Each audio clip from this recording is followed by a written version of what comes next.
Please be seated.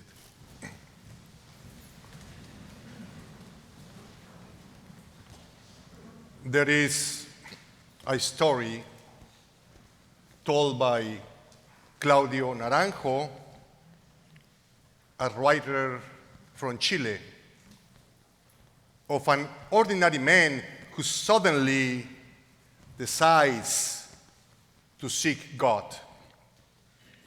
A man who suddenly decides to be in the presence of God and says, God, I have been so busy with my family. I have been occupied with my family all these years. By now, I will go to seek you and be with you. I will go to the mountain and devote myself only to you. Then, God spoke to this man through the eyes of his child and said, Papa, don't go to the mountain. Don't go there. I am here. But the father could not see God in the eyes of his child. Then, this man continues saying, God, I will look for you and devote myself only to you. And then God spoke to him through the smile of his wife and said, Hey, I am here. And you don't have to go to the mountain to look for me. You do not have to look for me. I am here. But the man left anyway. This father and husband did not listen. He was totally close to hear God's voice. Instead, he went looking for God elsewhere. In the gospel reading of Matthew that we just heard today, also known as the transfiguration of Jesus, we can see that Jesus takes 3 of his disciples up to the mountain.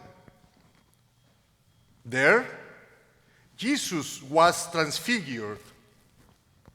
His face shone like the sun, and his clothes became dazzling white.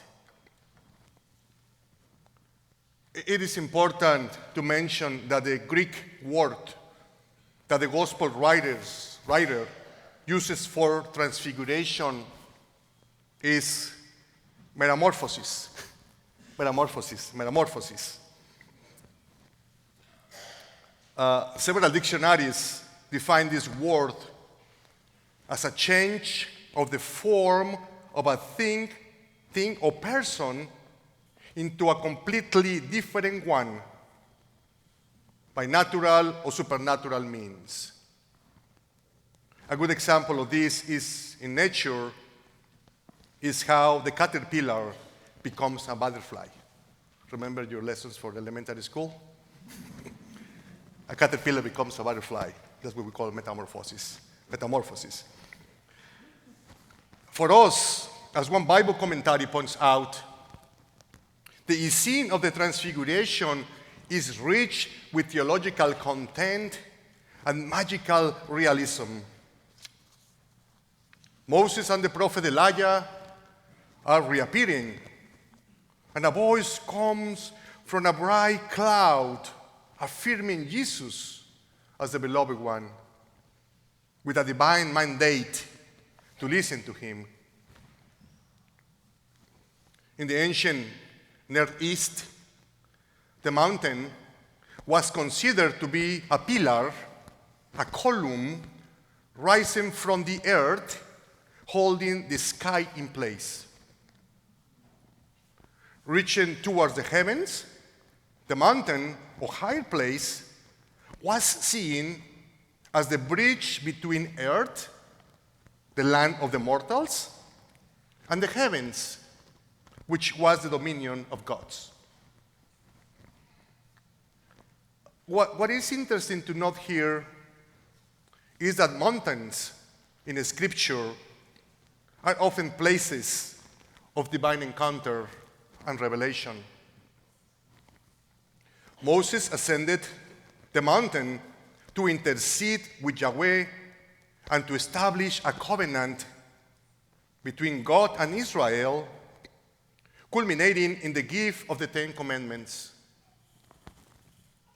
In this scene, Moses is also depicted in the same way as today's gospel, with his face shining as a sign of his communion with God.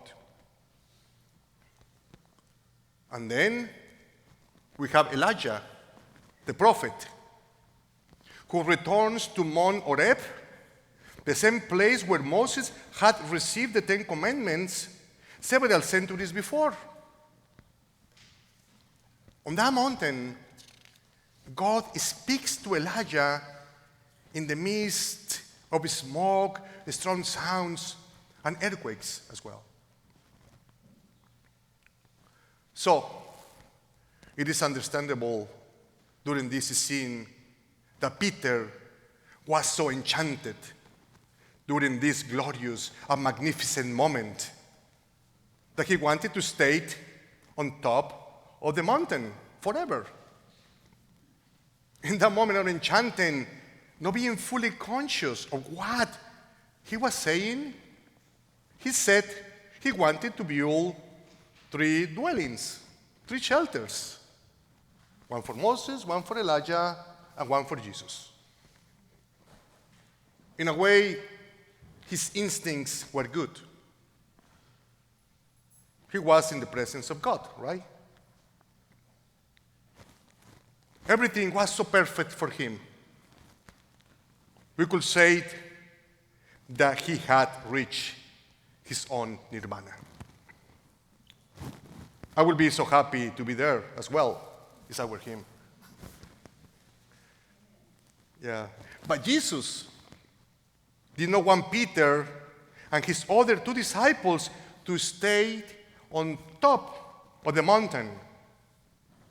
Rather, Jesus took his disciples down from there only to be confronted by a man whose son needed healing. Jesus, during this miraculous event, is teaching us that the glory, the wonder, is not only on the mountaintop. It is also what happens next.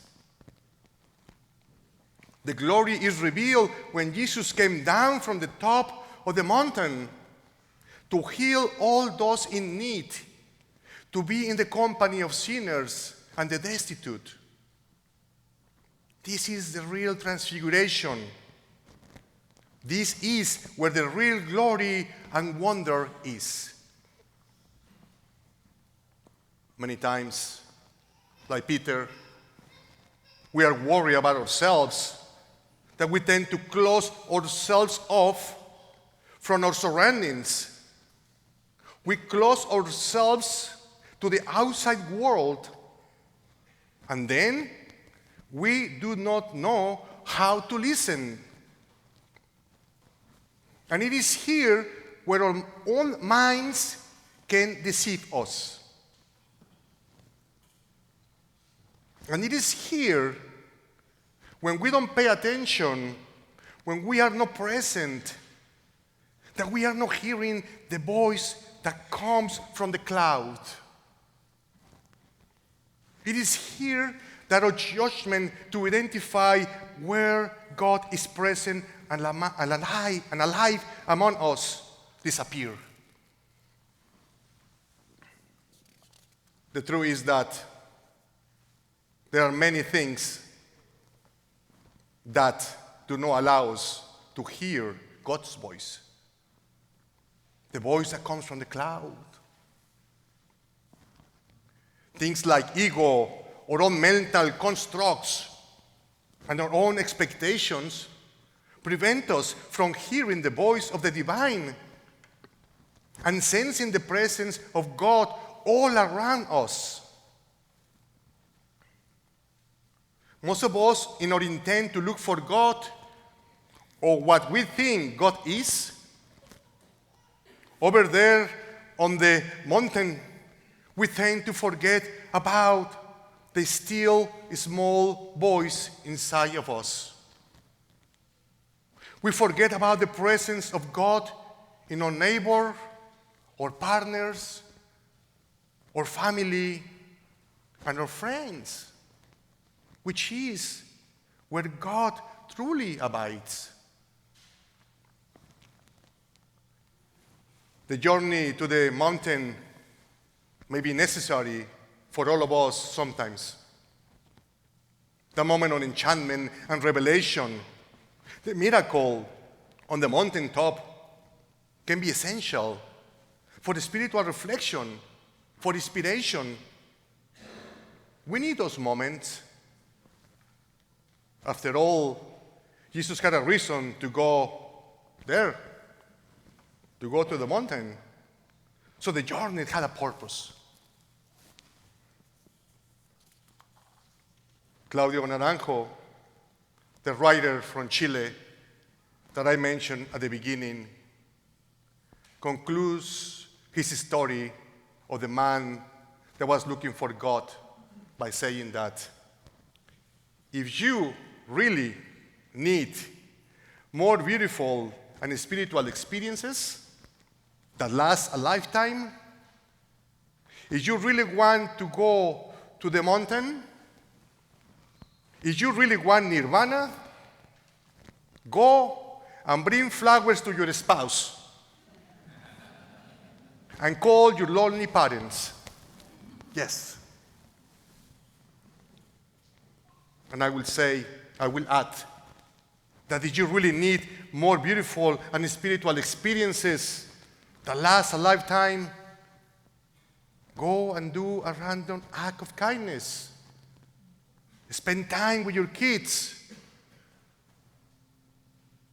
Work to change your community. Work for the common good. Go and vote. And remember to see God in all. And remember to see God in all. Because it is there that the glory of God resides. I wonder what would have happened if only the man in the story had heard this divine voice in the person of his son and his wife. I wonder. You know what? The divine voice of God comes to us through the voices of our loved ones, the voice of our family members who love us, or through our friends who care enough to dare to challenge us and confront us, to the voice of the stranger asking us for help. This is the voice inviting us to return and to live in harmony with ourselves, with our community, and with God. Telling us perhaps that God is not only on the mountaintop, but here among us. Here among us. This is the beginning of the true metamorphosis of ourselves and our world. This is the true beginning. The glory of God does not reside only in the high places. The glory of God is just sitting right here next to us. Right here next to us. This is the place where we, together with Jesus, can find the real transfiguration. Amen.